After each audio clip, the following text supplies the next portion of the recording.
A través del tiempo, han sido varias las historias de ocultismo, satanismo y oscuridad que en la actualidad se han podido evidenciar, dejando preguntas y respuestas no tan agradables para la humanidad.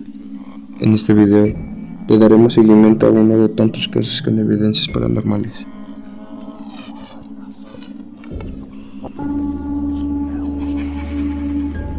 Sean bienvenidos al Son del Terror.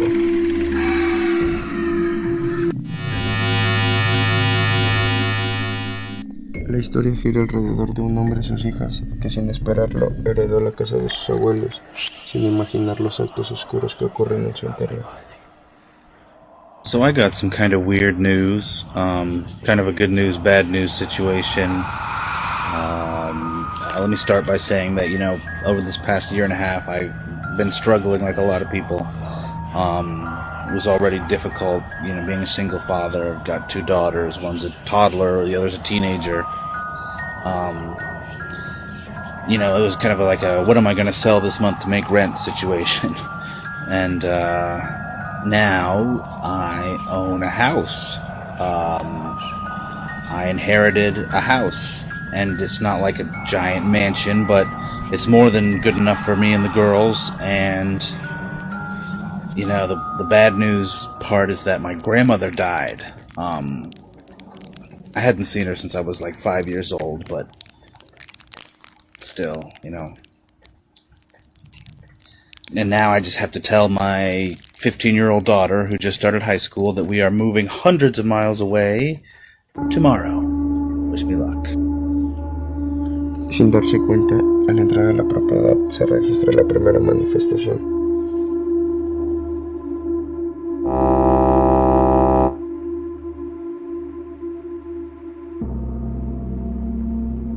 Okay, got everybody here, heading on into the new house for the first time. You say go, yeah. See how scary? Oh, it's kind of scary actually. Oh, look at all this stuff. Dollhouse for you, Salo. Go. Okay. This kitchen's pretty nice. Let me close the door. Ha pasado la primera noche desde la llegada de la propiedad y algo extraño ocurre.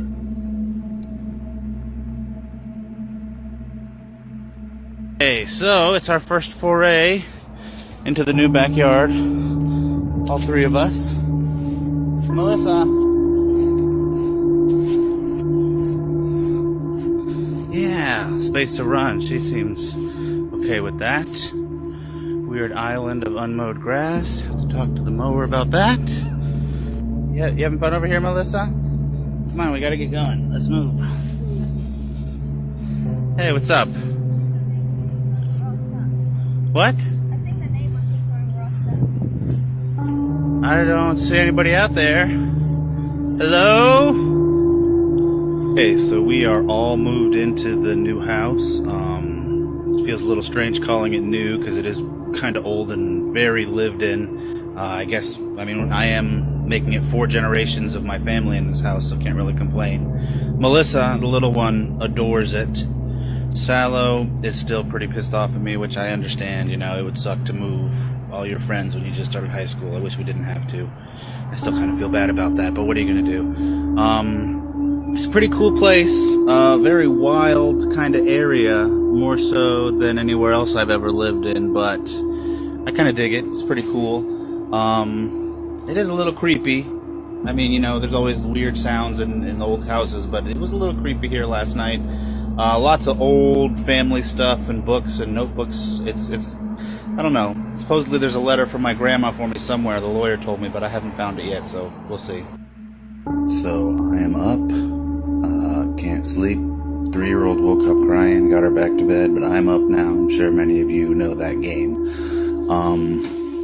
So we're just gonna go around and look at all the old creepy stuff that I've been finding here. So why don't we get started? First, not too terribly creepy, but an old, worn-down pool table. You can't really tell, but it does look a little bit weird and spooky, at least sitting down here amongst all this other stuff. And this I will call the corner. This is kind of a version of the chair with the laundry. This just seems like where all old family crap was dumped for years. There's some old film equipment. It's kind of cool. I know that my great-grandfather was apparently involved in like old school Hollywood, like 1920s or 30s kind of stuff, so maybe this was his. A bunch of old paintings and old Fantasia movie posters. Here's hoping that something here is worth a bunch of money. If you see anything, TikTok, let me know. I guess these are some old Fantasia posters. There's two of them. Okay, this one is not quite as creepy as it is just weird. It's just an old bookshelf downstairs. I know that you can pause the video, but if you look at the titles, they're all religious, esoteric, some kind of spirituality, you know, it's all something. Oh, shit.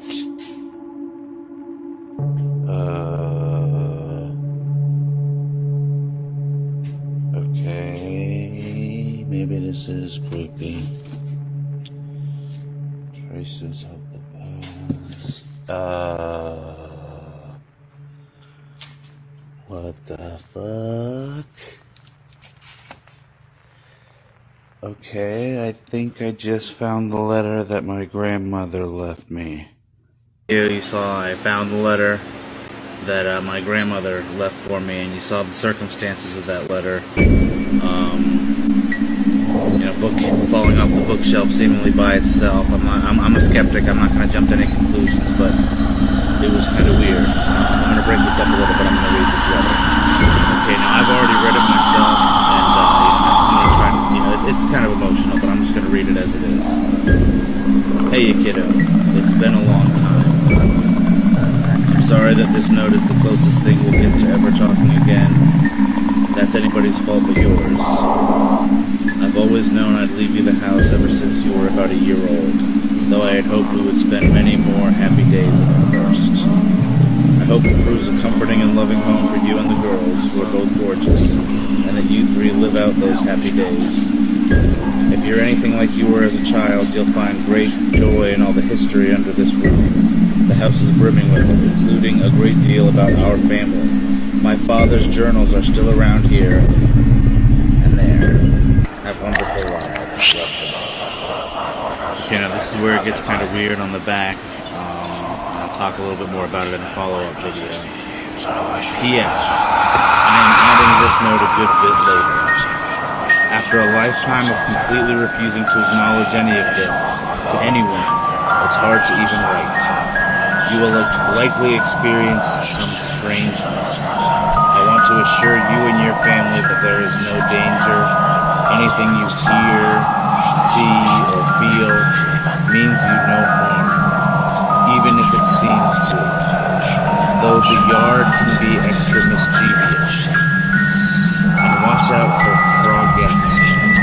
She gets into everything. Okay, so obviously that last little part was very weird, especially considering how I found the letter. I mentioned in a previous video that it was kind of creepy here at night. You know, it's nighttime now.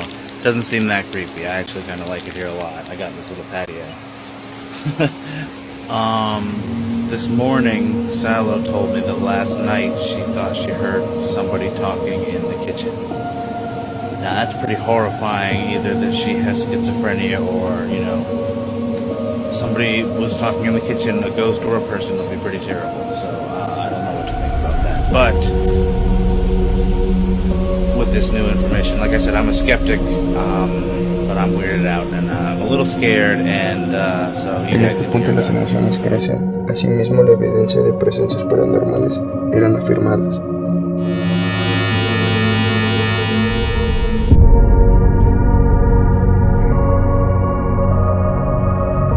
So it is time to check out the shed for the first time. I have not been inside of this thing yet. It's pretty big. And based on how it was on the inside of the house, let's see what we find. Okay, we are going in. Okay. Yes. As I was assuming, Grandma did not keep a very clean shed. I don't know how long this thing has been here. It doesn't seem as old as the rest of the house, but still, lots of crap around here. I don't know. Oh, shit. One of those journals. Okay, so I found this journal that seems to have belonged to my great-grandfather. It's got some typewriter, it's got some handwritten stuff, it's got this picture. I don't know if it's him, but it was inside of there. And it must be ancient boots, maybe they were his too, I don't know. Yeah, I'm gonna look around in here a little bit more. If I find something cool, I'll post it up. Okay, so I have been looking a lot through this old-ass journal. It did belong to my great-grandfather. It is mostly just cocktails. You can look in there made on a typewriter. It does have some other things, though. It looks like he had this from, like, the 40s until the 50s, like late 40s through to the 50s at some point. And, you know, I mentioned him being involved in Hollywood, but I was wrong. He was actually in the movie business in Europe before he immigrated here. In Norway, Denmark, around there. He talks about this guy, Benjamin Christensen, who he says, like, really screwed him over. I don't really know much about it. I looked the guy up, and I guess he was the one who directed that movie Hackson. I'll show you a little bit about that if you're not familiar. Okay, if you're unfamiliar, Hackson was this awesome, like, satanic occult movie in the 1920s, if you can believe it, that came from Norway and Denmark. I knew about it a little bit just because I'm a horror and fantasy fan, and, you know, these are just the pictures that come up on Google. It was written and directed by this guy, Benjamin Christensen, who I just looked up and found on Wikipedia. You know, yeah, my great-grandfather, all he says in this thing is that he keeps talking about how the guy screwed him over somehow. And then he came here to the United States.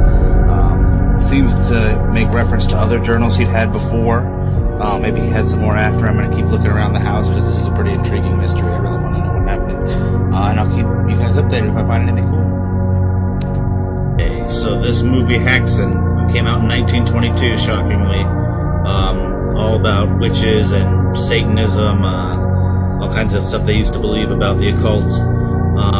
You know, Benjamin Christensen was supposed to be, you know, the one-man auteur show behind it. Wrote, direct, produced everything.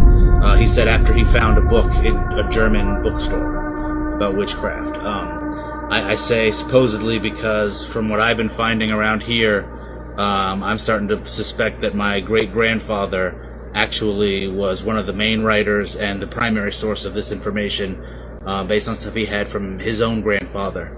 I'm still trying to find more information about it, but that's what I'm thinking so far. Okay, these are incomplete. These are just the pages I could find. Looking through the shed, I was able to get a few pages from old letters that my great-grandfather wrote to my great-grandmother.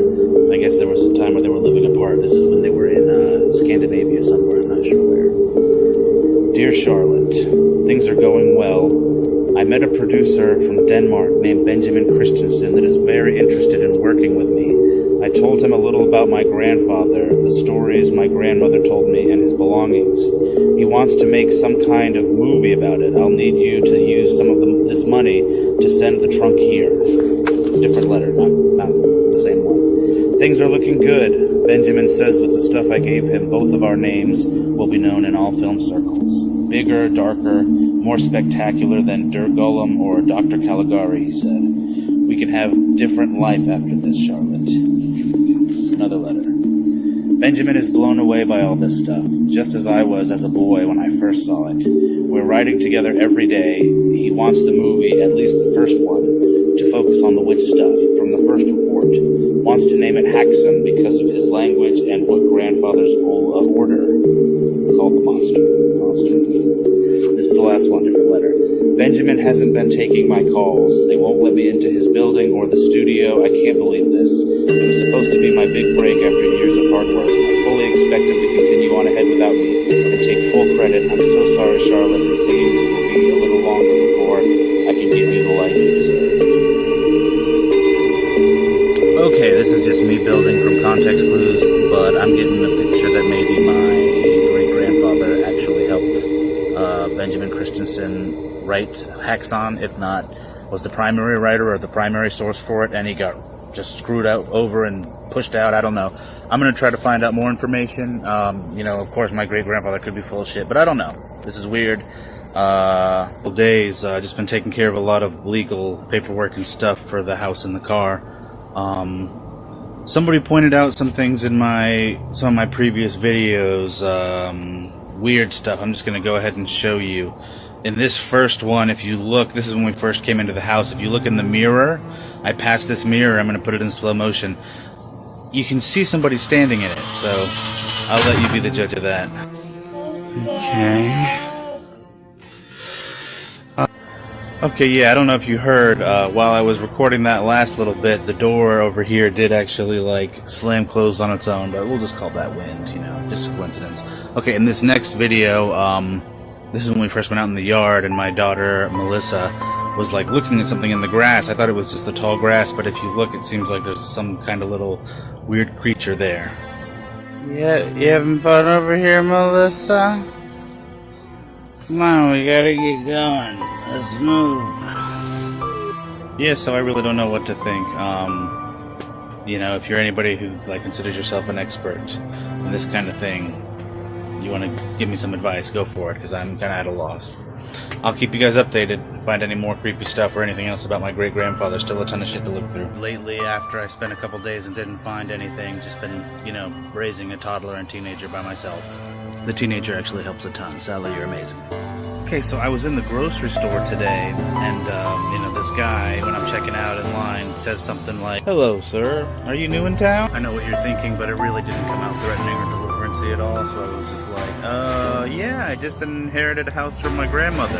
This dude just looks right at me and goes, "Oh, you mean Ellie Oldry?" Now, I'm kind of, freaking out for a sec, but then I just kind of think, oh, well, small town, everybody kind of knows each other, I guess. They probably know that she just died. So I'm just like, "Oh, yeah. And then this guy goes, "How much do you know about her father?" "I guess your great-grandfather."